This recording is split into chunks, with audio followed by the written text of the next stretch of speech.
Good evening दोस्तों। चौथा day running challenge day 41, running duration 1 hour 5 minutes. आज का चैलेंज कंप्लीट करते हैं, उसके बाद हम आपसे मिलते हैं।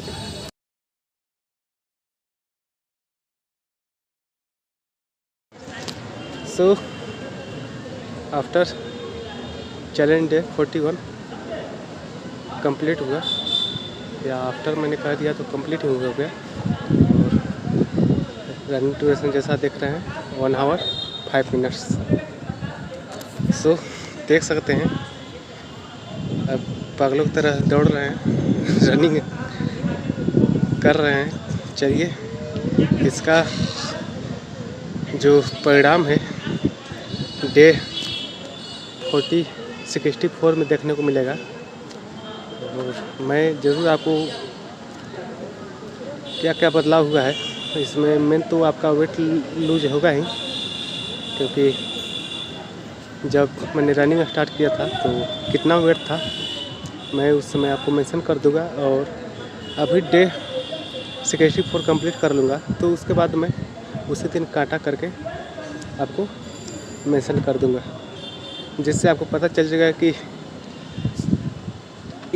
अगर यह टिप्स को अगर कोई फॉलो करता है, जो मैं अभी चैलेंज लिया हूँ, तो वो अपना वेट लॉस कर सकता है, अपना हेल्थ सुधार सकता है बिना किसी सप्लीमेंट का, बिना किसी दवा का। ओके, वो हेल्थी के साथ साथ अपने बिल्कुल नेचुरल तरीके से फिट रह सकता है। फिर भी सभी के पास तो इतना समय नहीं रहता है, तो सभी 5 उंगलियां आप भी जानते हैं बराबर नहीं है। तो 5 उंगलियां के लिए हर किसी का किसी न किसी तरह का सॉल्यूशन मार्केट में है, और हमारे पास भी है। तो ये आपके ऊपर डिपेंड करता है, लेकिन आपके पास समय है तो आप क्यों पैसे बर्बाद कीजिएगा। आप ज़्यादा से ज़्यादा नेचुरल रूप से फोकस कीजिएगा, और अपना हेल्थ आप ऐसा ही रनिंग करके या वॉकिंग करके, या आप जो योगासन है, जैसा कि आप जानते हैं योगासन काफ़ी इफेक्टिव होता है। घर पे ही आप छोटे से कोने में कर सकते हैं योगासन। इसमें काफ़ी ज़्यादा स्थान की ज़रूरत नहीं होती है। तो चलिए आप घर पे ही ट्राई कर सकते हैं।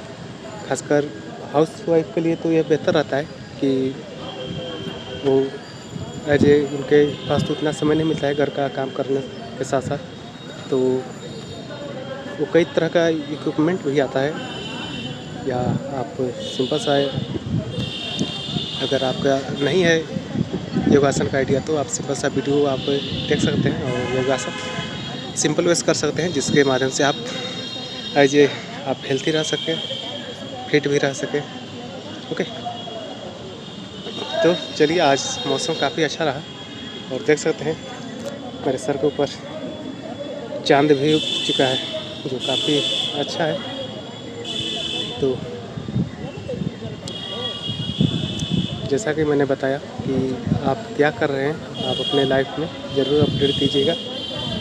क्या कुछ अपने नया लाइफ में कुछ ऐड कर रहे हैं या नहीं, कुछ लर्निंग के लिए कुछ ऐड कर रहे हैं कि नहीं, या जो भी प्रोफेशन में उसी में आप बेहतर करने के लिए आप उसमें क्या ऐड कर रहे हैं, या वहीं घिसी पिटी पुरानी चीज़ों को ही बार बार दोहरा रहे हैं। तो वो भी अच्छी बात है, क्योंकि अगर बार बार दोहराइएगा तो उसमें ज़्यादा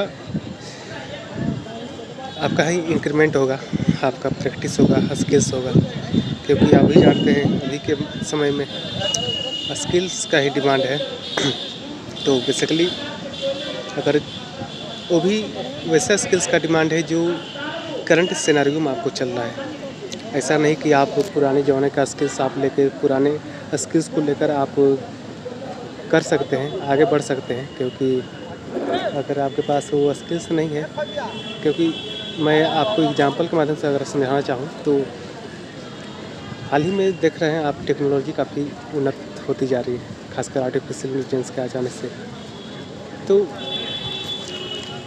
जो गूगल है वो फिर से आपको ले ऑफ कर रहा है, कई कर्मचारियों को, जल्द ही ले ऑफ किया है, तो ये काफ़ी दुख की बात है उनके लिए जो ले ऑफ हो रहे हैं, जो कंपनी को 30-35 साल दे चुके हैं, फिर भी उनको ले ऑफ होना पड़ रहा है। तो इसका मेन कारण क्या है? तो मेन कारण है वो लाइफ में केवल वही काम सीखे, वही काम करते रह गए जो उनको ज़रूरी लगा और उस हिसाब से ज़रूरी लगा। यानी वो अपने स्किल्स को इन्हांस नहीं करें समय से, यानी समय के अनुसार वो अपने स्किल्स को इन्हांस नहीं किए, नई चीज़ सीखे, केवल जो उनको कंपनी में काम दिया गया वही करते चले गए।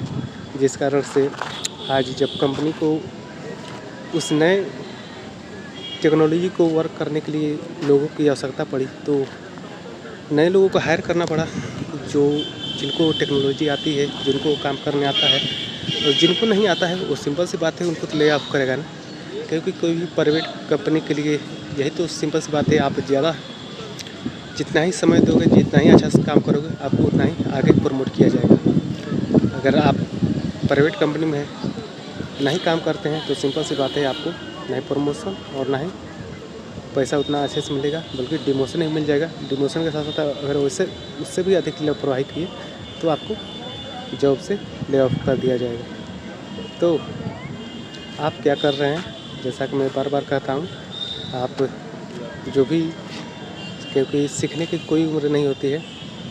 अधिकतर जो सफल लोग कहते हैं, अगर सुने होंगे तो सीखने की कोई उम्र नहीं होती है, और आप ज़रूर सीखिए अपने प्रोफेशन में ही। आप जो भी प्रोफेशन में कुछ नए प्रोफेशन में नहीं जाना चाहते, अच्छी बात है, पर अपना ही प्रोफेशन में क्या आ रहा है, आपके प्रोफेशन में क्या टेक्नोलॉजी आ रही है, क्या नहीं आ रही है, तो उस टेक्नोलॉजी को आप उस नए चीज़ों को सीखने का प्रयास करें, जिसके कारण से मान लीजिए आपका डिमांड रहे हो जिस दिन उस कंपनी में या कहीं पे भी वर्क कर रहे हैं, तो उससे आप अप्लाई कर सके और आप ज़्यादा से ज़्यादा पैसा अर्न कर सके उस समय। ओके,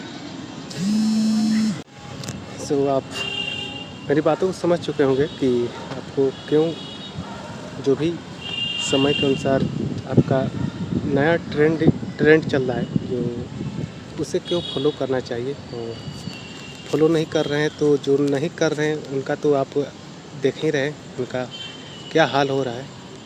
उनको जॉब से हाथ धोना पड़ रहा है, तो काफ़ी ये दुखद बात है कि मान लीजिए आप उतने लंबे समय तक एक ही जो सोचे हैं कि लाइफ टाइम इसी में जॉब करेंगे, और पता चल रहा है बीच में कंपनी निकाल दे रही है। तो चलिए अभी के समय में, क्योंकि जब गलत होता है तो उसी समय आपको अपॉर्चुनिटी भी मिलती है, तो अपॉर्चुनिटी की कमी नहीं है।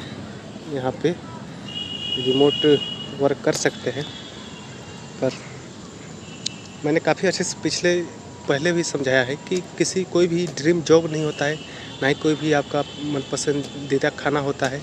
बस एक चॉइस होती है जब तक वो चीज़ नहीं मिलता है। जैसे कि मान लीजिए हर किसी का, अगर आपका मन करता है कि आईफोन मेरा ड्रीम फ़ोन है, क्या लगता है अगर आईफोन मैं दे दूँ, अगर या आपको मिल जाए, तो आपका कितने दिन तक वो आईफोन का आपका ड्रीम फ़ोन रहेगा? उसके बाद क्या वो ड्रीम फ़ोन रहेगा आपका, या आपका कोई सपना रहेगा कि मैं उसे खरीदूँ? यानी आपका जो चॉइस होता है केवल चॉइस होता है, नहीं कि क्योंकि पसंदीदा हमेशा पसंदीदा नहीं रहता है, समय के साथ आपका बदलते जाता है। तो वहीं कई लोग बोलते हैं कि मेरा ड्रीम जॉब है, मुझे यही करना है, तो अच्छी बात है। तो वो केवल आप ड्रीम जॉब के पीछे भागते अपना पूरा लाइफ ना दे दें। लाइफ का जो 25 से 35 के बीच में जो एज होता है, उसी एज में अगर आप एक्टिवली इन्वॉल्व होकर वर्क करते हैं, पैसा अर्न करते हैं, तो काफ़ी आप अच्छा ग्रोथ करेंगे।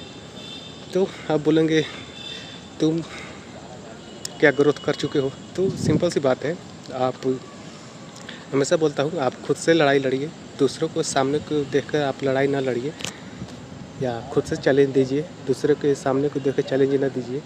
मैं तो जो करना है वो कर रहा हूँ और ज़रूर सफल होऊंगा। सफल नहीं भी हूँ तो ऐसे कई ऑप्शन है मेरे पास जहाँ से मैं सफलता का चांस काफ़ी है और सफलता होगी ही, क्योंकि अगर हम कोई भी काम को अच्छे से आप भी जानते हैं करेंगे तो आप ज़रूर होंगे। पर जो होना होगा वो तो होगा ही ना। पर अगर हम प्रयास भी ना करें अच्छे से और पहले ही हम ये सोच लें कि अगर मैं फेल हो जाऊँ तो क्या लगता है, तो यानी पहले ही डर के सोच ले तो ये तो वही बात हुई ना।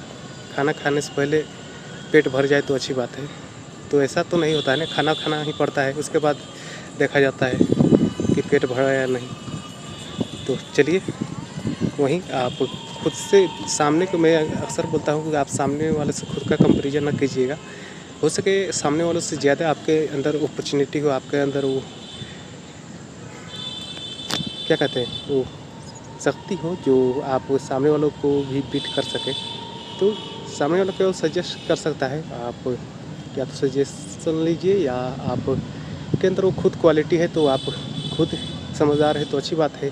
सजेशन लेने की क्या ज़रूरत है, आप खुद आगे ग्रो कर जाएंगे लाइफ में। ओके, तो चलिए हम मिलते हैं अगले डे में।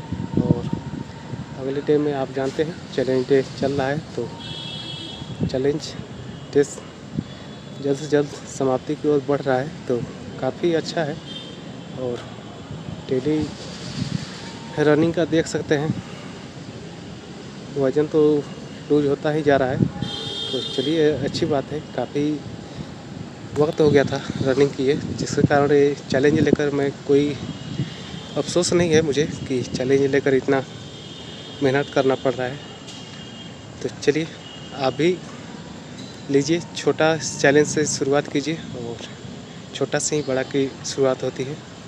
तो अक्सर आप बड़े के ख्वाब देखकर छोटे से शुरुआत करते ही नहीं हैं, जिसके कारण आप बड़े के सपने ही देखते रह जाएंगे या रह जाते हैं और कभी भी शुरुआत नहीं कर पाते हैं, आप सोचते ही रह जाते हैं। तो चलिए कोई दिक्कत नहीं, मिलते हैं नेक्स्ट डे में। Okay, thank you.